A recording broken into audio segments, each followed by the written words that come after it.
So good morning.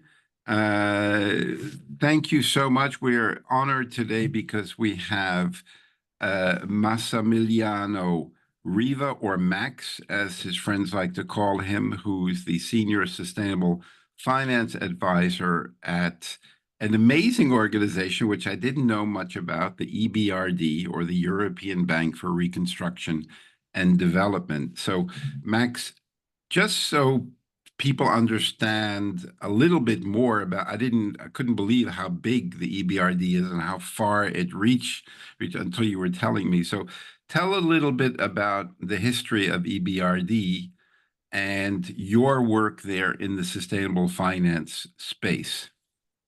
Yeah, first, a pleasure to be here. Thanks for the invite, and looking forward to to present a bit myself and the institution first. I work with EBRD is sometimes known as either the smallest of the largest development finance institutions or the largest of the smallest. It has been one of the latest multilateral development banks to be established, and originally it was tasked with transitioning to market economies. The countries were belonging to either the Soviet Union or the space there in the early 90s. So that was the kind of DNA of the institutions that is a bit different of the other regional development banks, such the Asian development banks, the African development banks, and so on and so forth. So it has grown with a unique mandate that covered very much the private sector. So as was to create markets where capitalistic market in a way, where they didn't really exist. And as much is focused, over 80% of the transactions it finance goes to the private sector. So it's a bit of unique in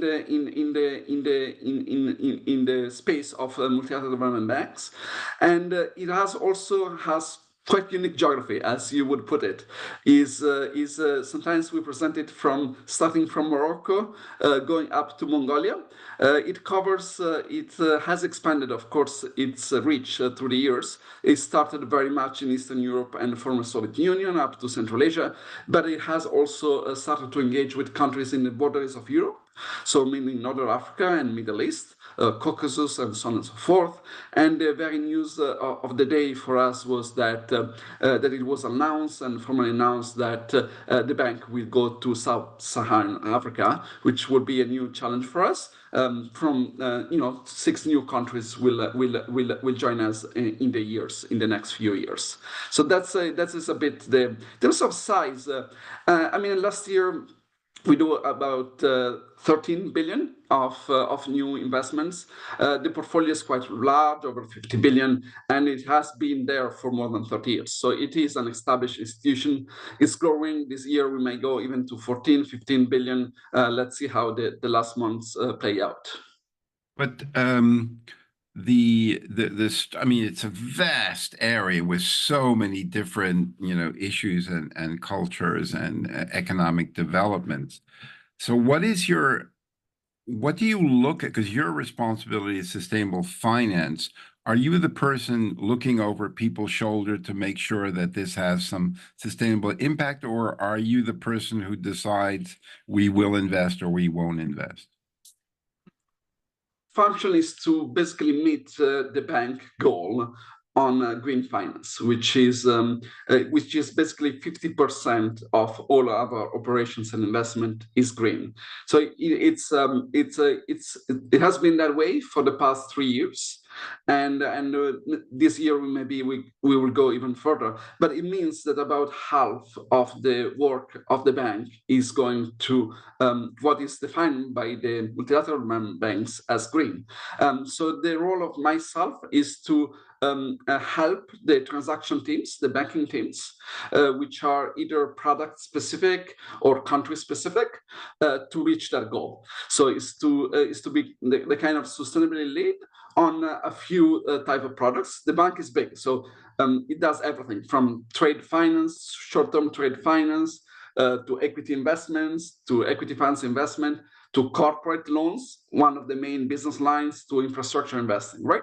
So there is about more than 3,000 people, so with many different responsibilities. My specific one is to help one dedicated line of products, which is what we call equity funds, meaning that the bank does invest in funds. Could also be debt funds, in fairness, but most of our interest has been for now in equity funds, meaning private equity and venture capital.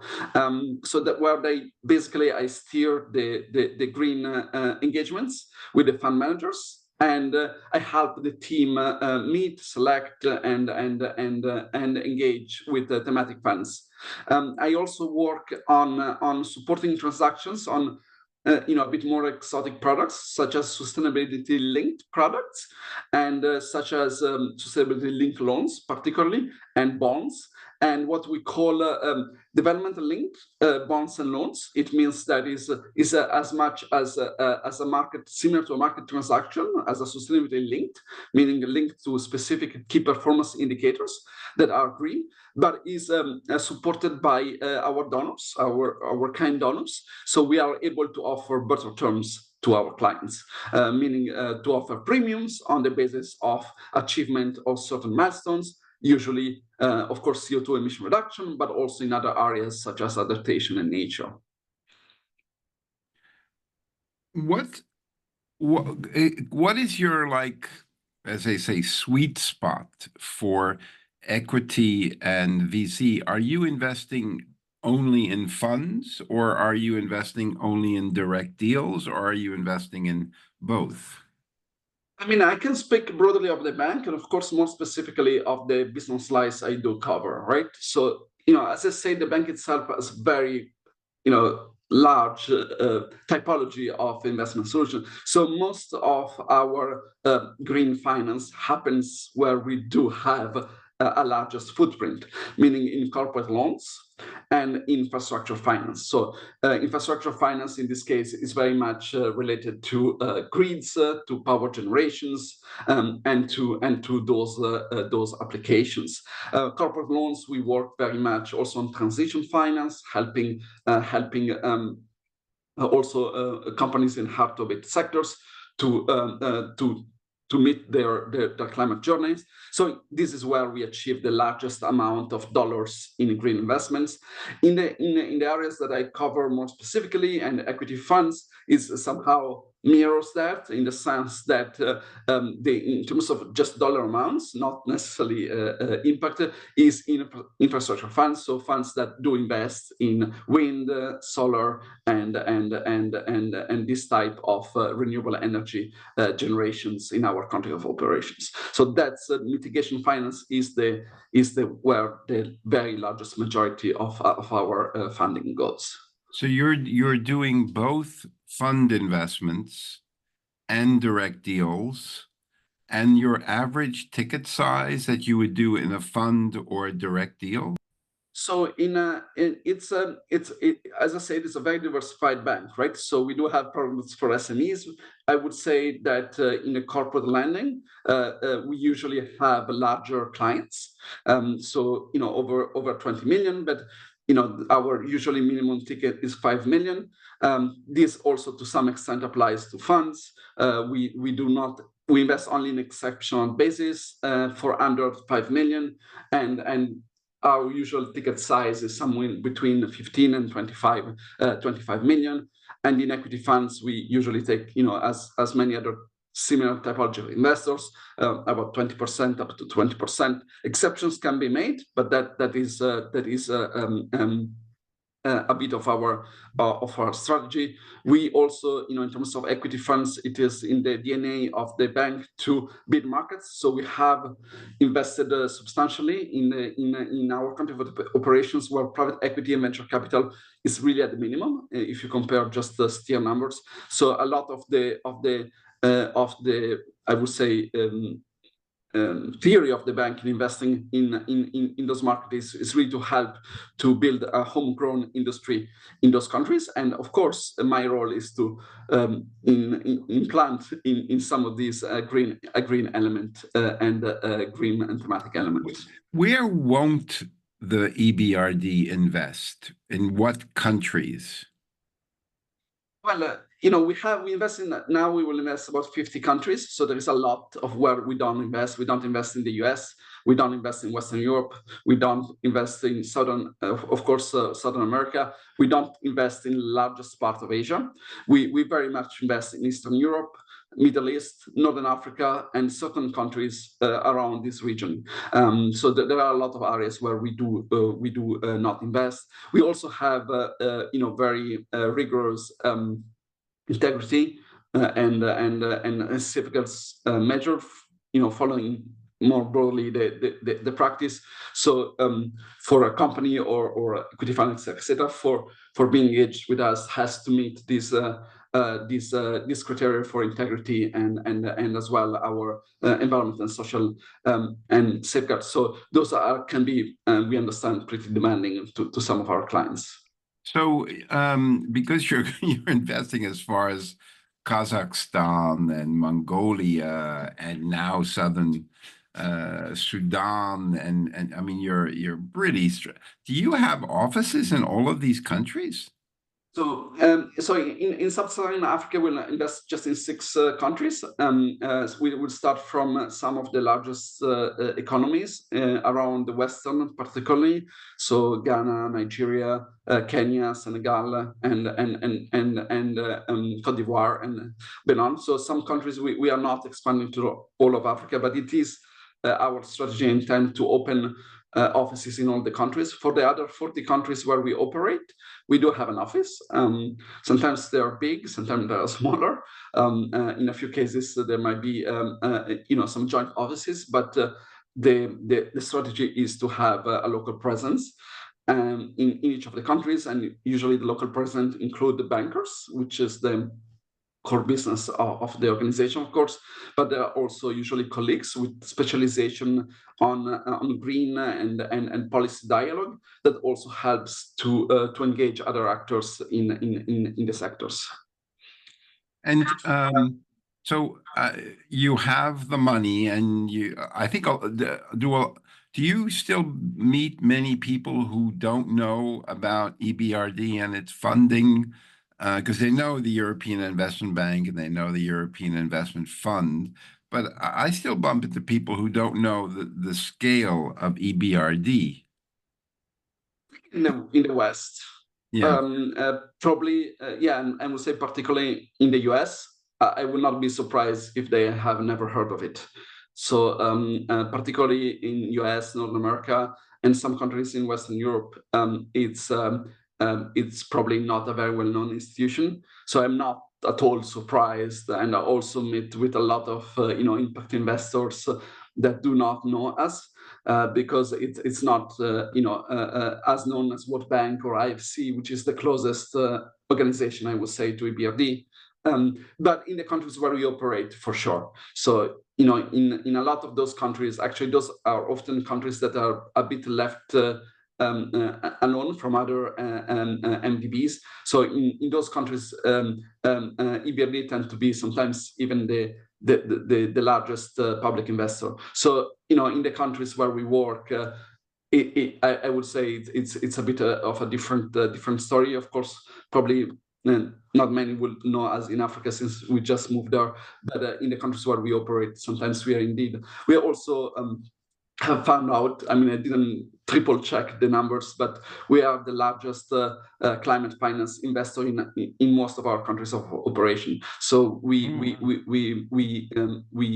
have a quite, I would say, reasonably footprint in those countries, but it is much less known definitely in Europe and in the US. But now that you're expanding you have 6 or 7 countries in Africa, and you're expanding to few more, do you also invest in African impact private equity funds? So yeah, we will. we will, and usually I mean, sometimes this is is a debate if an MDB is or not an impact investor. And there are many views. Of course, reality is sometimes in the middle. The way that the organization is built is not built as an impact fund. So the way that the bank operates, it measures impact. It has several safeguards. But it doesn't have the same typology of impact first strategy of impact funds. So as if you wish, as generally is understood as a commercial investor. But we of course invest in very very many particular countries, and we do invest in thematic funds. So and thematic funds can be in our region where we operated. There are actually not too many impact funds because most of the impact funds tend to be either global or regional, like Africa or multi-region, and or for some large countries. For example, let's say I worked a lot on nature, so let's say in Southern America. But in our region, we don't really have many impact investors. We wish to consider them more, but the way that we would consider this investment, it's not through, but it's through a commercial investment strategy. So we look at very much at their potential and so on and so forth. So we are, for now, we have invested, we have a history of investing in renewable energy funds. And of course, that's one of the easiest, right, for large organizations that enter. But we are looking for engaging with other typology of funds. We have looked into forestry funds. We have looked into other typology of thematic funds. So the answer is yes. We will engage. My colleagues also participated to several conferences in Africa. There's about 25 team of 25 bankers in the equity funds team, and some of them have already traveled to Africa and have met counterparts. I was at the GIN very recently, and I of course met myself several fund managers. We also meet with European impact and thematic fund managers, because sometimes for our country of operations, it might be an additional vehicle or additional configuration to include for some of European funds, like also new materials now for the energy transition, etc. They would also include our countries like Balkans or Eastern Europe or Northern Africa and so on and so forth.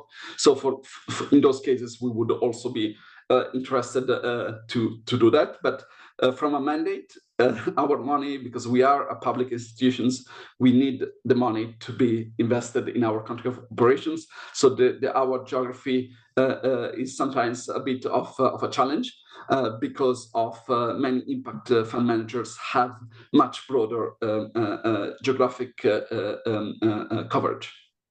Do you invest in Nigeria? Well, we will. So those countries have been approved by our board. So they're all in the process. It's a bit bureaucratic, I must say. It takes sometimes it's because the actual parliament of Nigeria has to approve that we can invest there, right? So it may take some time. All the 6 countries are expected to join fully by next year. Benin was the first to join formally, but all the other 5 are expected to join next year. So we are already looking at the transactions for next year. But the process, it's a bit out of everyone's control, if you wish, because it relies usually of parliamentary approval of the charter of the bank, and it may still require some time, but I think it will happen if not next year, in the close proximity. You mentioned that sometimes you invest in European organizations that have developed a technology which can be utilized in your mandate countries. It doesn't. I mean, we need to prove that there is actually a capital investments in those countries. So it's not enough for let's say a technology firm to be in Amsterdam and then license our technology in Kazakhstan for us to invest in them. So if they open a center in Kazakhstan to sell their technologies and they want resources to open those centers, that can be made, but we cannot invest in just the licensing of technologies in our country. So we need to make sure that the investment dollar does go to the countries where we have an international mandate to invest. And that's also, it's valid for funds. So, for example, similarly for private equity funds, venture capital funds, or impact funds, we will need to make sure that our money goes to companies or subsidiaries of companies that are in those countries. Sometimes, there could be nowadays very complex legal, if you wish, frameworks for a company to operate, but the actual subsidiary and guarantors, etc., can be in different countries, but we need to make sure that the actual investment goes in that countries. So two concrete examples. Dutch company developed a innovative technology for solar panel manufacturers that produces 90% less CO2 emissions in the manufacturing of this. No glass, no aluminium, no PFAS, so quite advanced. They're contacted by a Nigerian company that wants to build a factory in Nigeria using this technology. So that is something, once Nigeria is fully approved, that is something you can do, of perhaps assisting in the funding of the factory in Nigeria. So this is, most of what we do. I mean, we could also, if this company wants to open a subsidiary, I don't know, in Nairobi or in Lagos, we could also fund this company to open their offices in Africa to sell this technology. Okay. But we cannot fund the company in Amsterdam to sell the technology.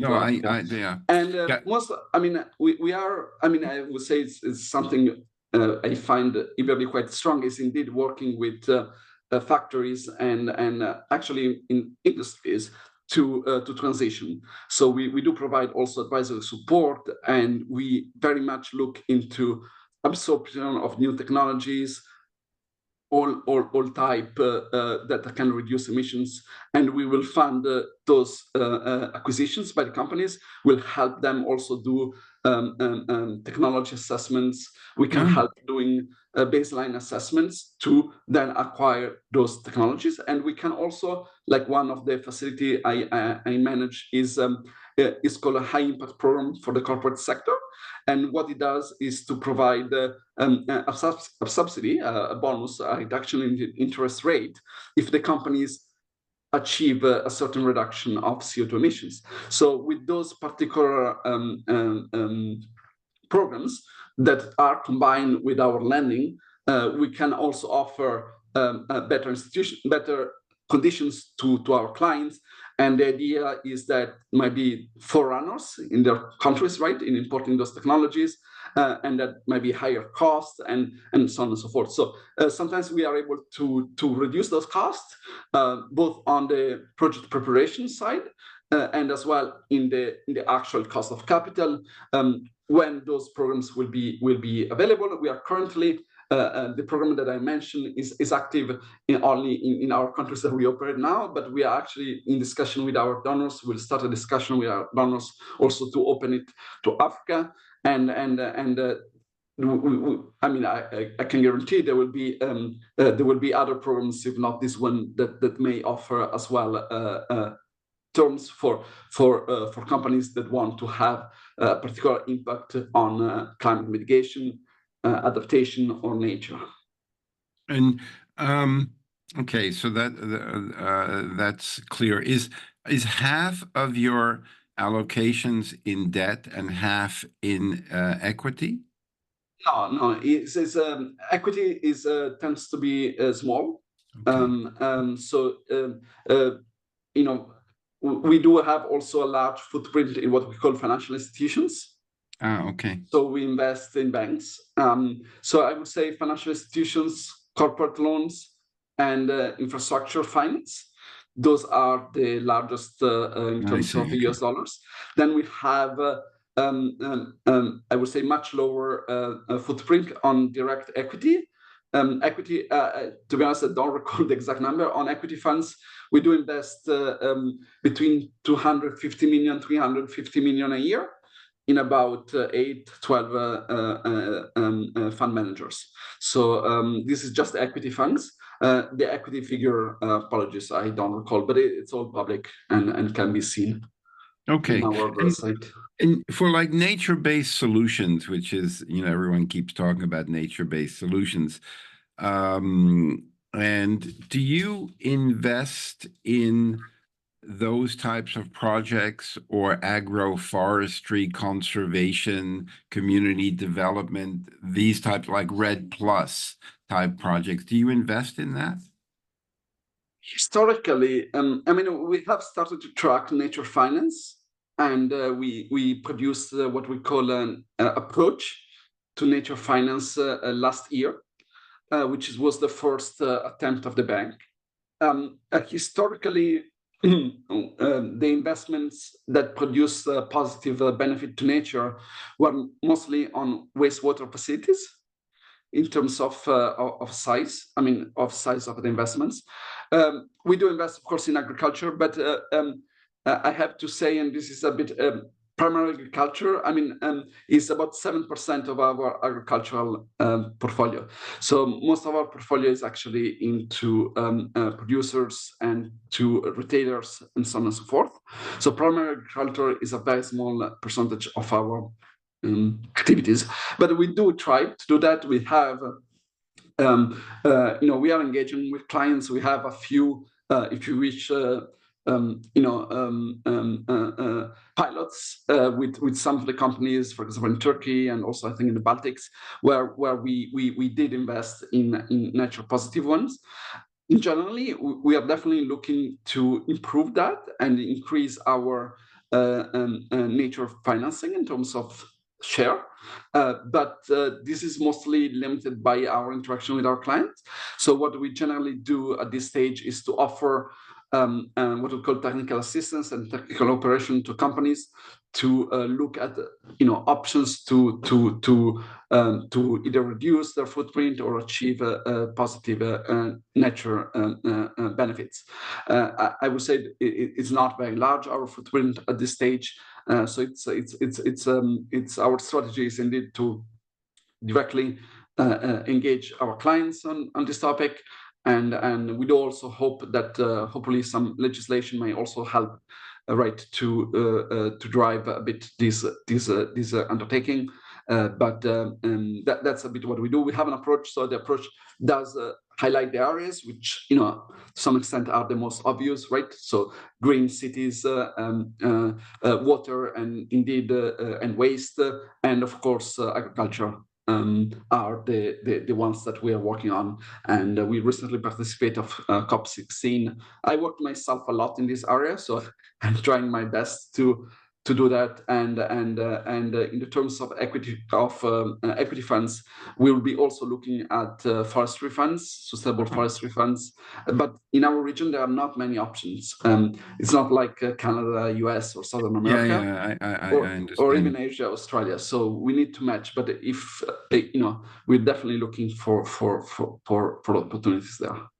Okay. And do you also, is Bhutan part of your mandate? No? Okay. I've been 5 times there, but but in my lovely country, but not with EBRD. Yeah, my wife had built the most successful social enterprise in Bhutan. She had worked there 25 years, and she started a vocational hotel school. And it was the original idea is to do it as a for-profit, as the leading hotel school, because tourism was booming, and they had the Hague Hotel School and the Lausanne Hotel School do the curriculum. And it was, very significant, but she couldn't get anybody to invest as a for-profit. So she did it as a nonprofit and got it funded. And, 99% of all the students got jobs in 5-star hotels. It works well. It just was not sexy for investors. they keep saying, "Where's the unicorn? Where's the 10x?"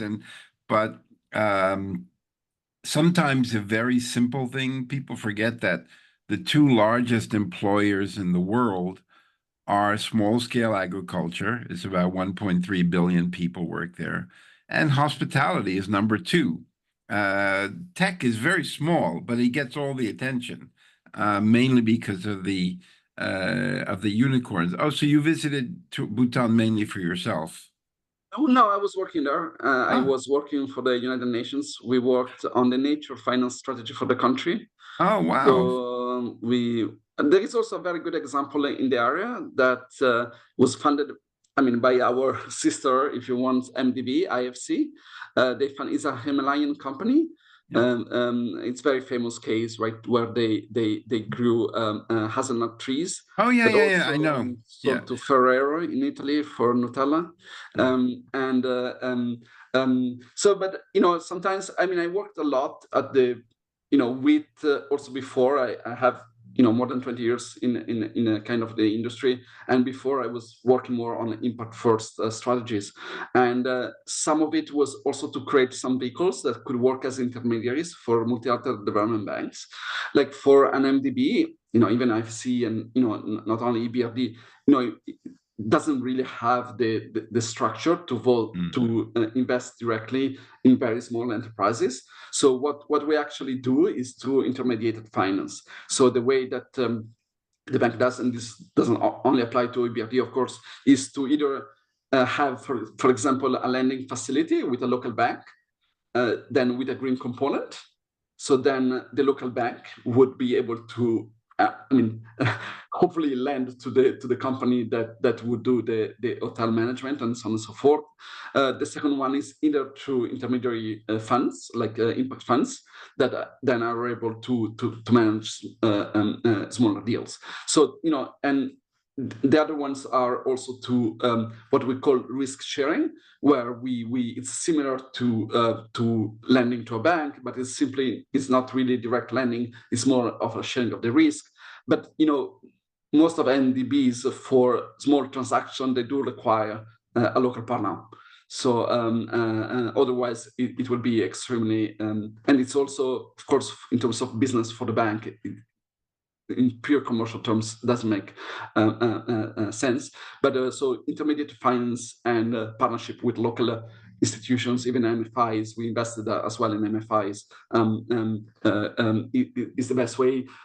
Contacting directly EBRD might not have, even if we were in that country, might not have worked. So this is unfortunately a bit of limitations of NDBs, and that's why I think equity funds and venture capital funds, and then partnership with local banks and MFIs would be the best ways to channel to smaller amounts. And because you said you invest as far as Mongolia, do you do Pakistan? No, so it's basically Central Asia. So it's Caucasus. So the three countries in Caucasus: Azerbaijan, Georgia, and Armenia. Then we go 5 Central Asian countries. So the Kazakhstan, Uzbekistan, Turkmenistan, Kyrgyzstan, Tajikistan, and then we go Mongolia.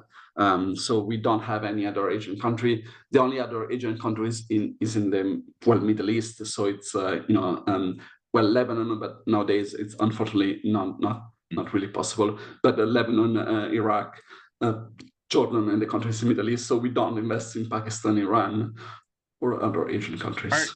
Do you operate in Ukraine? We do. This is actually for us has been the largest, point of attention, of course, in those years.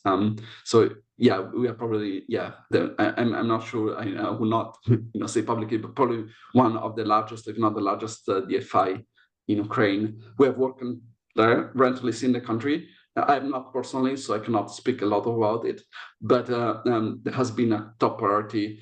The justification for the increased capitalization of the bank has been to invest in Ukraine. And thanks to our donors, we were able to extend we are able to do that because our donors extended guarantees. So we were able to, because the bank remains a bank, so we need to maintain a AAA. So for certain type of interventions, we may need our donor support, but we were able to, and that's I would say it's a pillar of the bank, is the investment, and to continue to invest in Ukraine.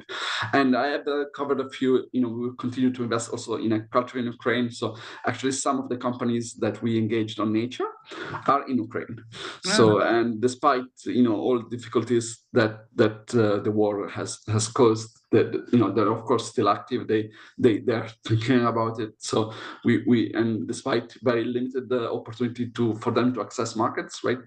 We were even discussing sustainable linked bond and so on and so forth, but it's impossible now to do that in the local market in Ukraine. But still, there are, particularly in agriculture, I think there's a lot of opportunities on engaging on nature and more sustainable practices. And do you have a reporting methodology, or do you require the investments that you do to give you sustainable reporting of the impact of their investments, or do you have your own system kind of similar to what IFC is doing, or is this a required mandate of the bank? We have our own system. I mean, it's not terrifically different from any other, right? But it is a bit unique. So to manage, I mean, we are a development bank, right? So development is at the core of the bank. So we have what we call 6 impact qualities, and each project we invest is measured against those impact qualities, and we do have targets on our impact qualities. Those go beyond green, right? So those include social inclusion, governance, and so on and so forth. This is something that is done internally by the bank. We do, of course, require information from the client, but the impact management system is managed by the bank. Then we have our green methodology. We have 2 methodologies. Those are broadly aligned with MDB working groups. So we do have alignment with all the work of the other MDBs. One is what goes Paris alignment. So we do require all our projects. We have a specific methodology for trade finance, equity, etc., that needs to be Paris aligned. This what it means that it doesn't stop the country to meet the Paris Agreement. So there are exclusions, there are considerations for energy sector, and so on and so forth. And this applies to all transactions. So certain transactions we cannot do because of that. And the second part is green finance. So for which we have a target of 50%, and we have a green finance methodology. I mean, it's not extremely different from the EU taxonomy or others, but it does basically. There is a difference what we call Paris aligned, which is all operations of the bank, and then what is green finance, which is connected to a measurable impact. And for all our operational green finance, of course, there is an impact indicator. Usually those are standardized one, like CO2 emissions, water saved, so on and so forth. And we report, we have several reports. We report TCFD, we report GRI, we have a sustainability report. So we tend to follow all those standards, particularly in relation to climate. And do you ever have... Those are all publicly available in our website. Okay. And do you have a situation where you will reject an investment based on sustainability criteria? Of course. I know. I think we have 3 main. Sorry, I mentioned 2, but we have 3 basically. The first was safeguards. So it's modeled.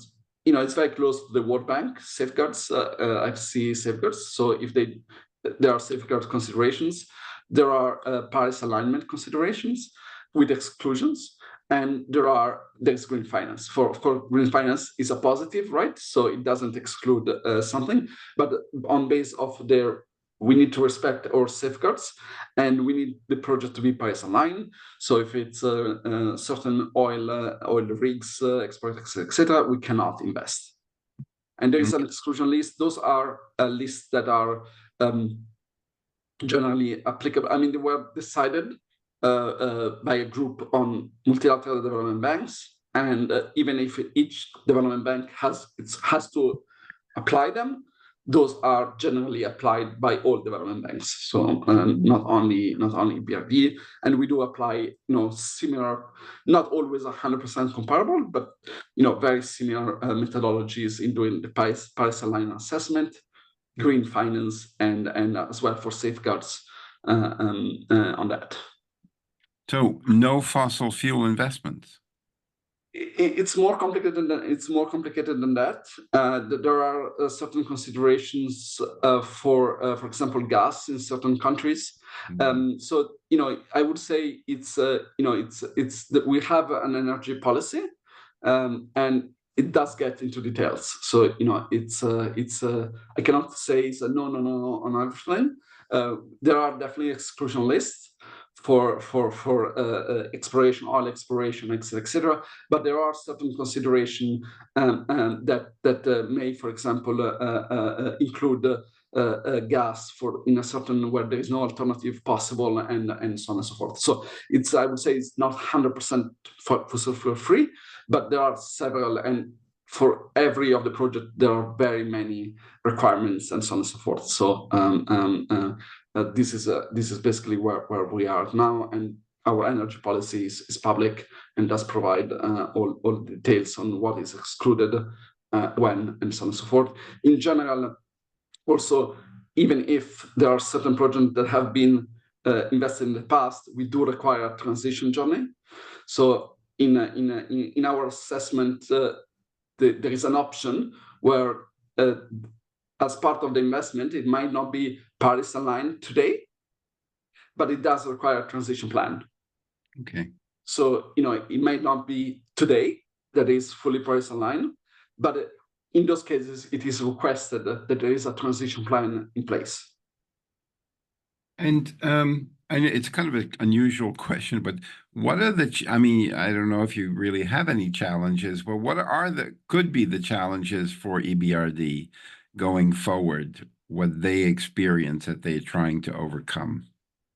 Plenty of challenges. I mean, to some extent, you can say organizational challenges, but I'm not sure those are extremely interesting to the audience. But the challenge is that we are not doing that fine, right?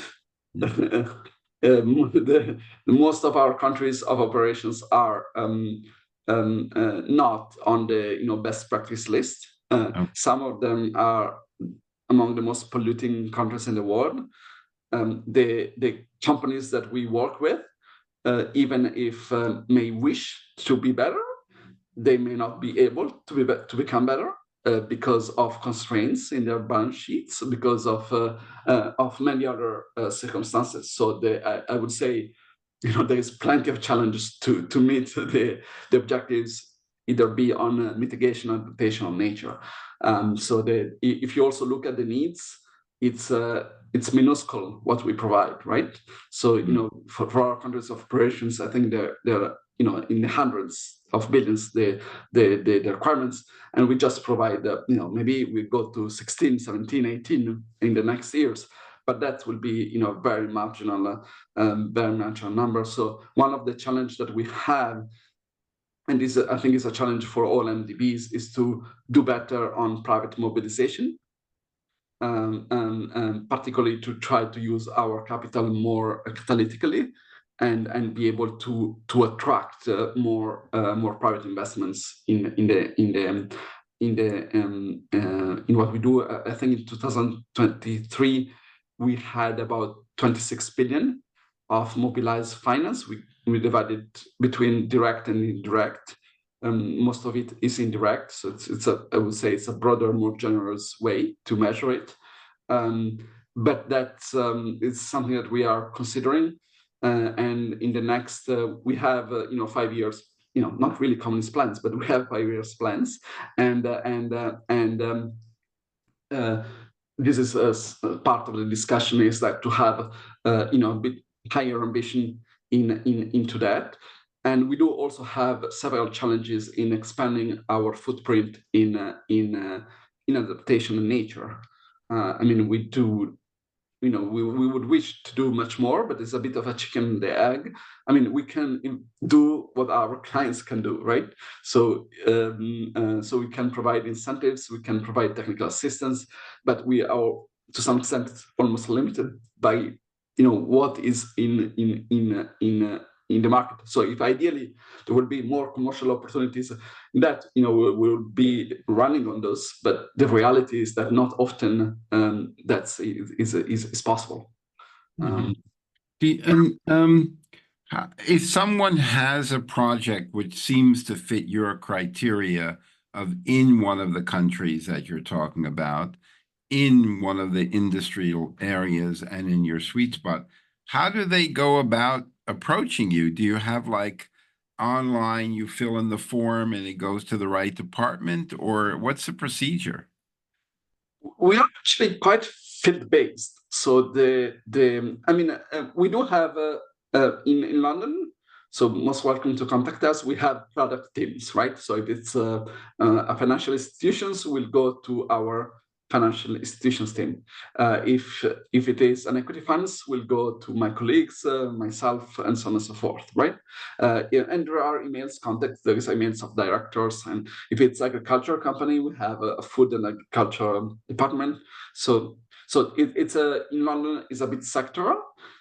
In our country of operation is more engagement type of management. So we do have also sectoral and product specific officers. But one of the easier, if they are in our country of operations, there is a spot to know the bank will be to contact our local office. If they instead are based in Europe or they are like equity funds, I mean most of them are at the end based in hosted in Luxembourg or Amsterdam and so on and so forth.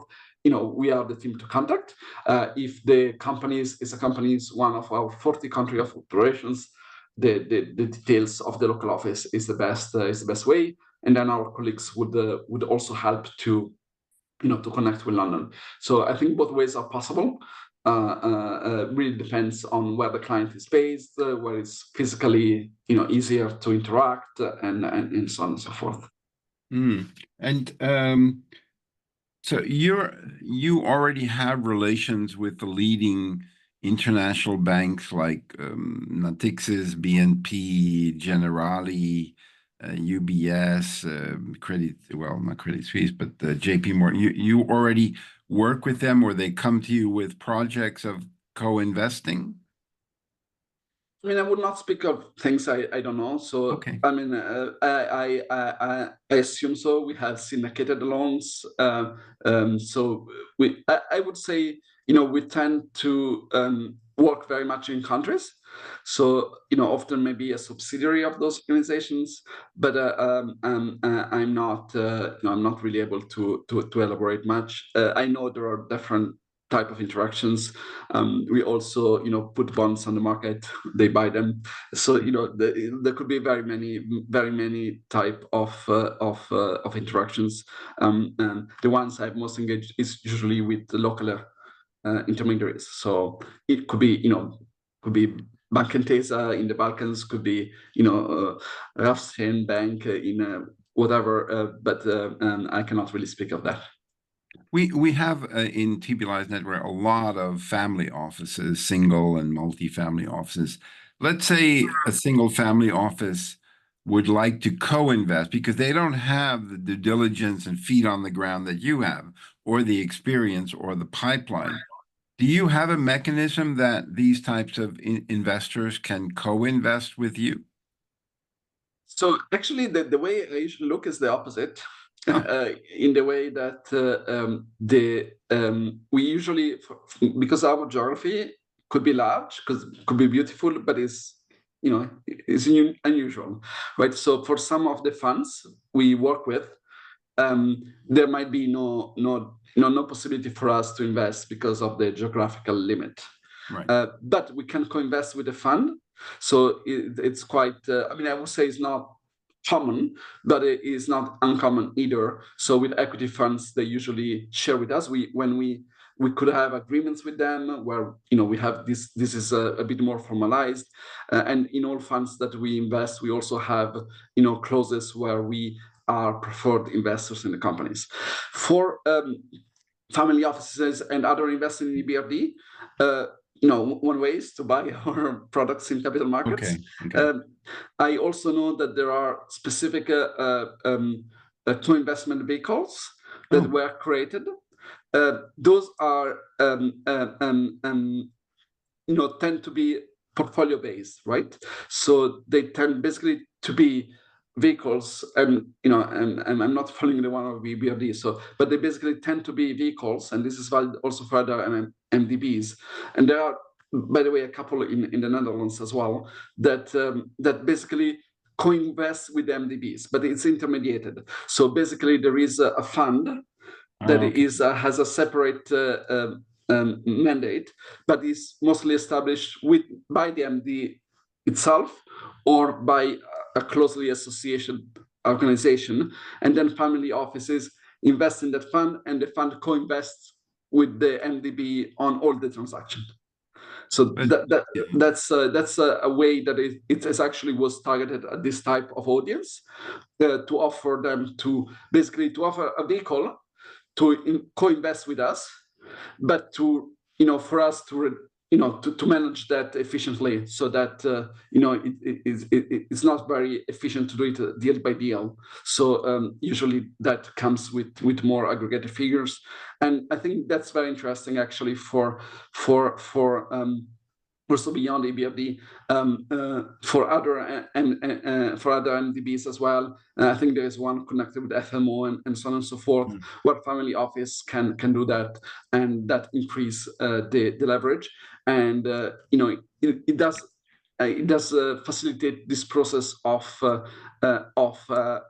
co-investing with MDBs and reducing risk by having a much larger portfolio than a single deal. Of course, it reduced the impact focus. That's the bit the matter. But these are intermediaries or external fund managers who kind of aggregate investments from various family offices, and then they call you, "Hey, Max, I got some money. What do you got for me?" It's mostly automatic, actually. No, so those are mostly done. I mean, these are very peculiar. I mean, this happens, right? What you said, but these are basically co-investment vehicles co-managed by the MDBs. So we basically say we create a vehicle, like EBRD, for example, create a vehicle, let's say for 200 million, and this vehicle co-invest, let's say, take a 2% share in a series of our deals. But it's run by an external fund manager, not from EBRD. Both can be both. So it can be both. I've seen cases where it's run by an independent one, or is created as a sub fund by EBRD. EBRD, I think, has a couple of those. I would not want to speak of others. I'm not I understand. But the rationale is exactly that one. So to create a vehicle that is not a generic fund. So the only thing that the fund does is co-invest with EBRD. So that's because I would think that there would be a lot of, some of the family offices are pretty big. They're not tiny, like H&M family office or others, and they don't have a big organization. So they usually get pre-IPO deals or other stuff brought to them. So I would think that there's a great opportunity, because you were talking about leveraging more money or getting more investment. This is, a group. Also, they have small bureaucracies, so they don't need to spend a whole year to analyzing this, because it's a very small team. So you're kind of doing this, but I think the potential for it is even greater, because we know so many who are constantly, for them, if it's not on Bloomberg, it doesn't exist. They have a small ghetto that they operate in, and you have a very big ghetto where you operate in. If I'm not wrong, several MDBs have this type of very specific one, meaning, let's say ADB has its own, EBRD has its own. I think there is one very interesting, and my memory fails me, but there is one very interesting case in the Netherlands, where there is a fund that was established for that, but it serves multiple DFIs. So it was just created with this objective. So it's a reasonably safer also for for investors, and it's also able to do that, but not with for example, EBRD has its own co-investment fund, right? But this will be working with FMO, with all the other MDBs, and I think it's a model that has potential. I'm sorry, memory It's fails me, okay. but It's okay. it's a very interesting case, and it's reasonably recent. I think it doesn't go very much in the history, and this type of investment could be very useful, and also it's also very efficient, because sometimes we need also to think financially what actually makes sense versus what Yeah. we may like to see, right? Because I mean, you do 13 or 14 or 15 billion per year in deals. You've been around 30, 40 years. You're AAA rated. You have feet on the ground. You're an ideal candidate for investing in emerging markets and filtering out the noise. So the potential for co-investment must be massive. I mean, to some extent, I think there is a particular niche for more impact-oriented ones, because to some extent we can go to capital markets and just issue a Yeah, bond, right? So and that might be also even more cost-effective. So sure. and that's always an option to buy those. But the I think for more riskier project, I think that might be quite an interesting case. So where we indeed, for example, we could co-invest on nature specific ones, and we could have different type of risk sharing agreements. We had experimented for a few of those. There is one, it's called NF in Western Balkans.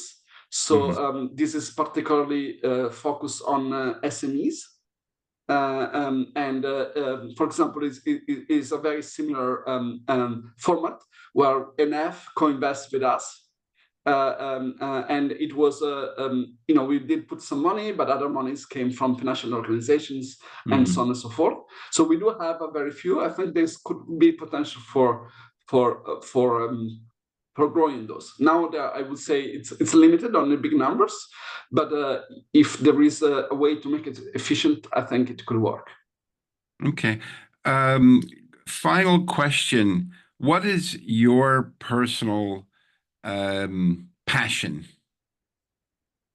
I've been, very lucky to have worked on biodiversity and nature in the Uh, most beautiful places in the world. And I've been, it was not my starting journey, if you wish, in that. So it came a bit later in life, but I really enjoyed that. So I do really try my best to mainstream this concept into financial operations. So I'm trying to do, of course, that in EBRD, and I've been doing that before in other ones. So I think that is very important to preserve our ecosystem. And thematic wise, it's an area that I really see potential for and need to invest in.